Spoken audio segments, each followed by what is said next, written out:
Calcium is the building block of strong bone. But should you be popping supplements or getting it in your diet? That's the debate. And another shocker, some people may actually be getting too much calcium and it could be affecting their heart or other areas. So stick around and I'm going to show you a super easy way to calculate how much calcium you're getting. I have to admit I failed it the first time. However, it taught a lot of surprising insights and really made it easy to kind of learn how to get it in a very practical way. I'm Dr. B with Plant Forward MD. Let's dive in. Our bones are living tissue. They're constantly building and being broken down in a process called remodeling.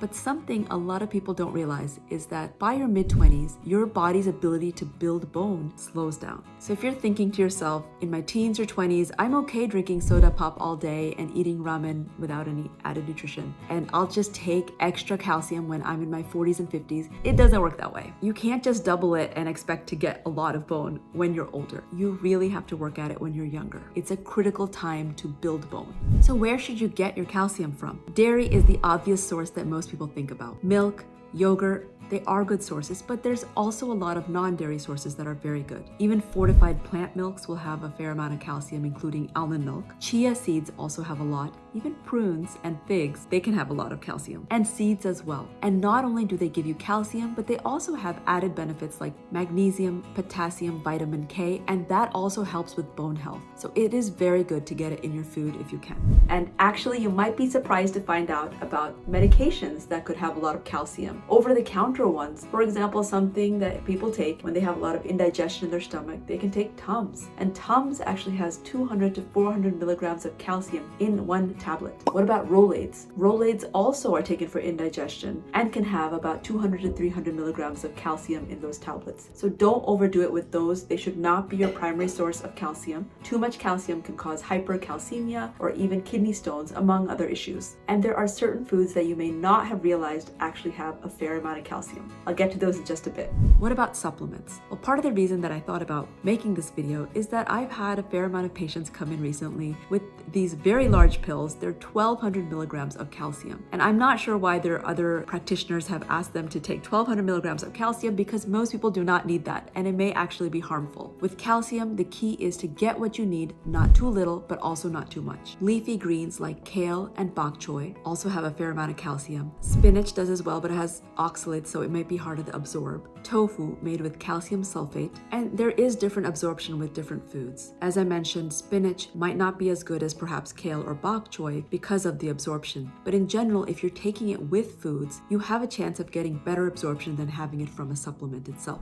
Okay, so how much calcium do you actually need? Well, for most adults, it's about 1,000 milligrams a day. But if you're a woman over the age of 50 or a man over the age of 70, you need about 1,200 milligrams a day. Now, are you actually hitting these numbers? Well, I'll admit, when I first did the calcium calculator, I was not, but it's just a matter of a different approach of what foods you need, because you don't maybe need, if you're hitting 1,100 milligrams one day and 1,300 milligrams the next day, it's okay. It's over time. You don't have to be exact, but you do have to think about how you can get it in your diet and whether you need to supplement. So why is starting early so important? Well, think about your bones like a bank. When you're in your adolescent years, childhood years, early 20s, you're making deposits into your bone bank and building that bone density. Now, when you're hitting your 30s, you're actually starting to remove a little bit of that bone more than you were when you were younger. And when you hit your 50s or post-menopause or after 70s for men, bone loss is really accelerated. So you're taking out even more. So you really want to make sure that you build it at a younger age,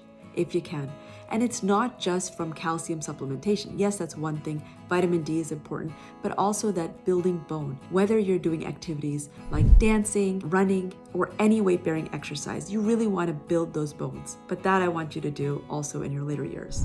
Remember, I was telling you about foods that have a lot of calcium that you may never have realized. For example, do you like to eat bagels? I like poppy seed bagels. And poppy seeds are actually calcium dense. Just 1 tablespoon can give you about 140 milligrams of calcium. And what about molasses? Specifically blackstrap molasses, which is boiled several times compared to regular molasses. And it has many more nutrients because of that, including a lot of calcium, about 10% of your daily value, and iron, potassium, and other minerals. How about corn tortillas? Traditional corn tortillas that are processed with lime. And each of those corn tortillas can have over 100 milligrams of calcium. And you often don't just eat one. So lots of foods can have calcium in them.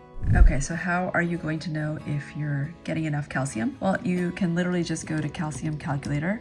The International Osteoporosis Foundation is pretty easy. So you can go there and it'll ask you which country, which language. I'm currently in the United States. I know we're generally worried. I have a lot of women who are in menopause or after menopause. So take an average age, let's do 55. And as far as they know, they haven't been diagnosed with any of these conditions. When you do this though, remember it's a typical week, okay? So the first time I did it, I also did it wrong because I did it per day. You know that you're having a daily milk all week, and occasionally you might be putting a glass of almond milk, maybe just twice a week. Yogurt you like to do daily as well, so maybe that's 7. And then you love cheese, 2 times a week of soft cheese and maybe 4 times a week of harder cheese. Dessert, she loves having ice cream, and that was 4 times a week for this woman. Lentils are going to be twice a week. Chickpeas are going to be 3 times a week. And she loves pasta, so that is generally about 4 to 5 times a week. She also loves potatoes. We'll do bread about 7 days a week. She does like bread. In terms of her fruits, she does love oranges and apples, so has a few servings of those. Banana she likes daily, and in terms of this, she actually does like kale, so she's going to do this 5 days a week, and broccoli 2 days a week. She does like omelets at least twice a week, and pizza, if she can get it. She prefers it twice a week. Not really a fan of seaweed or wakame, so she does do just tofu twice a week. So let's calculate for her. So this woman is actually getting almost enough, right? I don't know that she needs much more. She's actually pretty good. And she may not be hitting all of these all week. So if that's the case, then it might be a good time to use a supplement. But this list gives you an idea of different options that you can eat that give you more calcium versus less. For example, I never thought about rice pudding having 210 milligrams. It just didn't occur to me. Cheesecake, as a dessert, a lot of people love, but it actually does have a fair amount of calcium in it. And if we look at sardines actually have quite a lot. So for people that eat that, that might be a good balance for them, a good snack. Okay, so you did this calcium calculator and you realize you're not getting enough calcium. That's okay. Half of it was just looking at the list and seeing what are the different options out there, because you may never have thought of them. And you may be like, well, I actually really do like figs and I'm going to really try to incorporate them more into my diet. Or that I do want to have more almond milk because I see that almonds have a little bit more calcium in them. So you could be getting more from your diet just by looking at this list and learning it. The other thing is trying fortified foods. So for example, something like fortified bread or other snacks out there, even some of the processed foods have a lot of fortification of different vitamins and minerals. Fortified orange juice, even calcium-rich orange juice, it may have a lot of sugar in it, and that's not necessarily a good thing, but you have to see what works for you. If that's your only big splurge of the day, maybe it's okay. Now, what if despite doing improvements in your diet and doing fortified foods, you're still not getting enough calcium? Well, you might need a supplement, and that's okay, but you still don't need that 1200 milligram tablet, that large tablet, because the main thing here is your body tends to absorb about 500 to 600 milligrams at a time. So even if you take the 1200 milligrams, you're not necessarily getting it. So try to get it in smaller increments. And that's why it might be better to get it in foods or even fortified foods, because you can sprinkle them throughout your day and get better absorption. Remember, with those other minerals and vitamins we talked about, vitamin K, magnesium, potassium, they also work well to improve absorption. A nice supplement might be one of those little caramel chews. If you've ever tried it, it's about 500 milligrams of calcium, and it's pretty tasty. And you may need that at the end of the day, or if you realize that you're not getting enough. But also remember, it could be that you're getting about 1100 milligrams one day, 1400 milligrams the next day, depending on what you eat. It doesn't have to be the exact amount every day, it's just more of an average. So the bottom line is people are probably either getting enough calcium, more than they think, and they don't need to take so much supplementation. It's possible you might need a little bit, but maybe only 250 to 500 milligrams and not necessarily that huge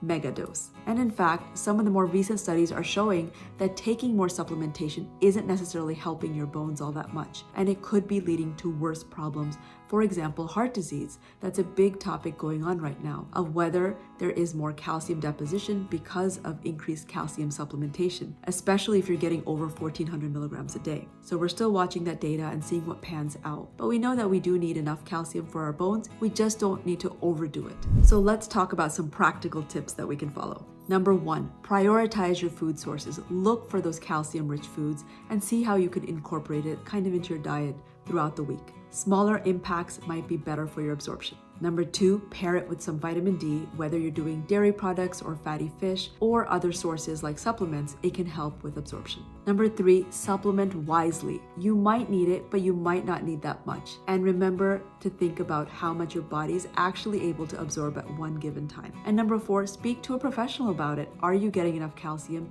Do your bones really need help? Because there are populations that need more calcium. We're definitely worried more about postmenopausal women, people who are lactose intolerant or have other malabsorption issues. So remember to reach out and talk to your healthcare team. If you have any great sources of calcium that you've come across or that has helped your diet, please drop it in the comments. So until next time, I'm Dr. B with Plant Forward MD.